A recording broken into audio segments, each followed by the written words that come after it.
하나님의 평화가 여러분과 함께 하기를 주의 이름으로 축복합니다. 오늘 우리에게 주시는 하나님의 말씀은 에베소서 2장 10절의 말씀입니다. 세번역 성경으로 본문을 읽어드리겠습니다. 우리는 하나님의 작품입니다. 선한 일을 하게 하시려고 하나님께서 그리스도 예수 안에서 우리를 만드셨습니다.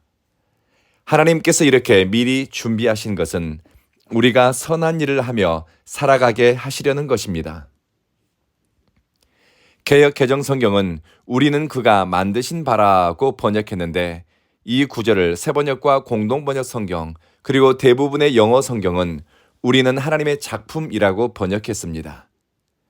내가 하나님의 작품이라고 하는 정체성을 갖게 된다면 어떨 것 같습니까? 내 마음속을 채우는 것도 좋은 것 선한 것으로 채우려고 할 테니 듣는 것도 주의하고 생각하는 것도 살피게 될 것입니다. 내 몸을 사용하는 일에도 분별과 절제가 있습니다. 시간과 기회를 사용하는 데도 하나님의 의도와 뜻을 드러내기 위해 마음을 쓰게 될 것입니다. 그림을 그리는 화가의 작업실을 방문한 적이 있습니다.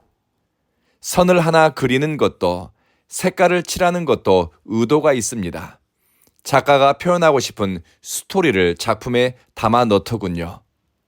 작품은 그런 겁니다. 공장에서 찍어낸 기성품이 아무리 때깔이 좋아도 작품이라고 부르지 않습니다.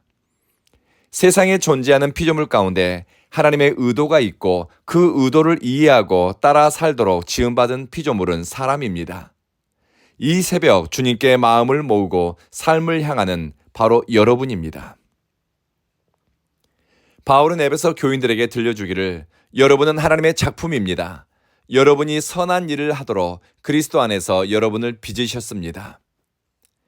개신교 목회자인 맥스 루케이도가 쓴 너는 특별하단다 라는 동화는 오래전 애니메이션으로 제작되어 많은 감동을 주었습니다. 나무 인형들이 모여 사는 마을이 있습니다. 인형들은 누군가 잘하는 것이 있으면 칭찬에 금별을 붙여주고 못하거나 부족하면 벌점을 의미하는 회색 딱지를 붙여줍니다. 사람들은 금별의 숫자로 상대방을 평가합니다. 동화 속 주인공 펀치멜로는 금별은 없습니다. 몸에 온통 회색 딱지가 덕지덕지 붙어 있습니다. 펀치멜로는 어딘지 모르게 어리숙하고 잘하고 싶은데 실수투성이입니다. 열등감이 많고 자존감이 낮습니다. 그래서 더 움츠러들고 움츠러들수록 실수가 많고 사람들은 펀치멜로에게 회색 딱지를 붙여주고 비웃거나 놀려댔습니다. 자신의 가치를 형편없이 여기고 사람들의 비평과 비난, 모욕적인 태도를 당연한 것처럼 받아들였습니다. 그런데 마을에 사는 한 친구는 별표도 없고 회색 딱지도 없습니다. 아무리 딱지를 붙이려고 해도 사람들의 평판은 그 친구에게 어떤 영향도 미치지 못하는 겁니다. 펀치멜로는 친구의 소개로 엘리라고 하는 나무 인형을 만든 창조주를 만납니다. 실수투성이 펀치멜로, 사람들에게 인정받지 못하고 열등감 투성이인 펜치멜로에게 창조주는 이렇게 이야기합니다. You are special. 펀치멜로, 너는 특별하단다. 이 한마디가 펀치멜로의 생각과 삶의 태도를 변화시켰습니다.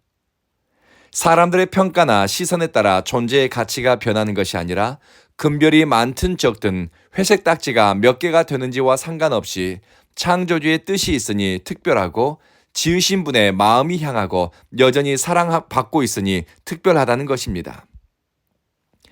여러분의 자녀가 잉태되는 순간이 특별했고 태어나는 순간이 특별했고 첫돌을 맞이할 때가 특별했고 유치원 입학과 초등학교 입학이 특별했고 대학교 입학과 군대 제대가 특별했고 결혼과 가정을 꾸리는 것이 특별했고 사랑하는 여러분의 자녀의 모든 순간이 특별했을 겁니다.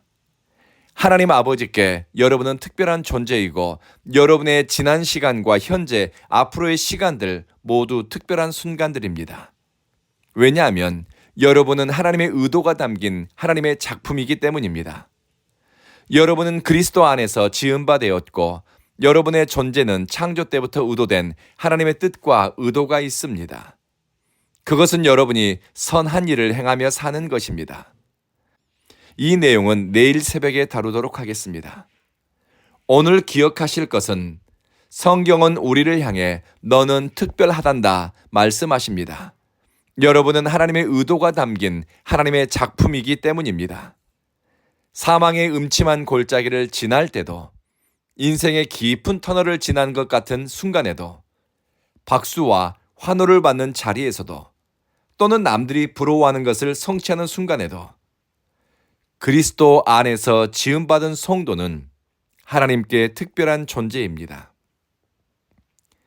그리스도인은 하나님이 나를 지으셨다는 것을 인식하면서 영혼이 살아나고 하나님의 의도된 작품이라는 것을 깨달으면서 살아야 할 방향과 인생의 목적을 주님의 의도에 맞춰갈 것입니다. 그리고 하나님이 나를 지으셨다 라고 하는 자기 정체성은 여러분의 일상의 삶에 크고 작은 선택과 행위의 습관을 만드는 데 영향을 미치게 될 것입니다. 기억하십시오. 하나님이 여러분을 작품으로 지으셨습니다. 기도하겠습니다. 자비하신 주님, 우리를 그리스도 안에서 특별한 의도를 가지고 지으신 하나님의 창조 섭리를 찬양합니다. 우리는 부족한 것 같고 때로는 싸구려 질그릇처럼 스스로가 무가치해 보이고 깨지기 쉬운 그릇처럼 환경과 조건 때문에 금이 가고 이런저런 일로 휘청거리는 존재입니다. 그럼에도 불구하고 우리에게 너는 하나님의 작품이란다 말씀해 주시며 우리의 가치와 인생의 목적을 하나님의 창조 섭리를 통해 깨닫게 하시니 감사합니다. 우리는 연약하지만 그리스도 안에서 강건케 하는 능력을 경험하게 하소서. 우리는 세상에서 작은 자처럼 보이지만 그리스도 안에서 존귀하게 지음받게 하소서. 속사람과 겉사람이 거룩함과 진실함으로 성화되어 우리 안에 그리스도의 형상이 드러나게 하소서. 힘들 때마다, 포기하고 싶거나 절망적일 때 너는 하나님의 작품이란다, 너는 특별하단다 주님 말씀해 주십시오. 오늘 우리의 선택과 행위가 우리를 지으신 하나님의 의도에 맞게 움직이며 가까이 다가가는 날 되게 하소서. 예수님 이름으로 기도합니다. 아멘.